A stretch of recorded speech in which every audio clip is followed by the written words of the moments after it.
it's inbred in me. It's the way I was brought up. You had no choice really, you just, growing up in Canning Town in East London, there's only one club. As a kid walking up the Barking Road, you're looking, you can't wait to see the top of the stadium. And even now, I'm 32 years old, and I still see it now, and I know we're at home, and the Boleyn as well. When you get to the pub, you just know it's a match day, and it tingles you inside. Even when it's bad, doesn't it? It makes you tingle inside, and so you just can't wait to get here, can you? And it's like you got your family, but this is your second family. My first game was 95, February the 13th, Everton at home, Monday night football. I'll never forget it. I remember walking through the main gates. First time I've seen this ground, floodlights lit up. It's giving me goosebumps now thinking about it. Mine was in 92, I was a bit younger than you, and it was Sunderland at home. You was richer than me as well.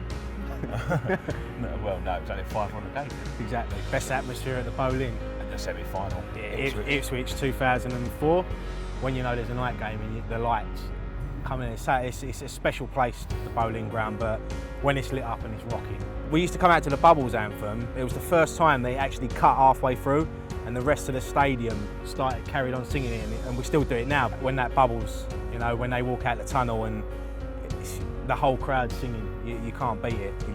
Even now talking about it, I'm getting hairs on the back of the neck and standing up, you know what I mean? I ain't gonna cry, not yet. We needed two goals to win it, and I remember Everton hit a shot, and it was right in the top corner, and as I see it go in, the stand, this is probably the only time I ever felt it rumbled. I thought it was going to fall down. That's how loud it was. And you had a broken leg, didn't you? Yeah, I was spinning around. You was up with your crutches, and then Christian Daly put us 2-1 up, and when that final whistle went, it's like Trigger's broom handle.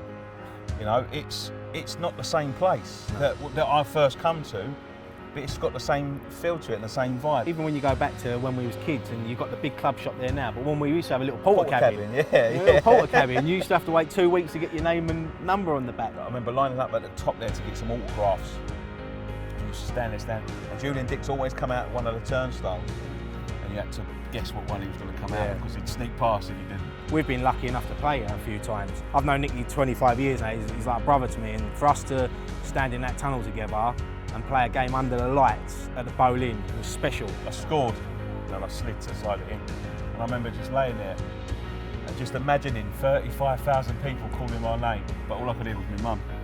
Okay! That's all you need to listen for. I wasn't around with Bobby Moore and Jeff Hurst and Trevor Brooking and all that, but me growing up, going through my era, Julian Dix for me. Even now, seeing him on the bench as a coach, still, I love seeing him, and he was my favourite West Ham player of all time. There's been loads. Ian Bishop, legend. He was a great player. We've had a lot of toot over here, a lot of rubbish. Yeah. But in between that, there's been some real gems. Dimitri Payet now. As long as you try for us, you're loved. You can't go wrong. It's the saying, isn't it? You play for the name on the front, they remember the name on the back. I think time will tell just how successful we'll be, but if it's been anything like this season, it's got to be done. If that means we're starting to compete with the big boys and we can start to see better players and actually challenging for trophies rather than just making up the numbers, for me, it's home. It's where I've spent, apart from my house, it's where I've spent the majority of my life. It's where I envisioned growing old. It's where I envisioned coming here as an old man, 78 years old with my kids and my grandkids. So to say goodbye is heartbreaking. I mean, lucky enough for me, I've been able to bring my daughter here, and that was always a dream of mine if I ever had a kid, to bring them with me here. And you come here and you go through every single emotion to a football game. You cuddle people that you've never even spoke to. It's just one of them, you love it. You love coming here, and I know we're biased, but there's no other stadium in the country for me.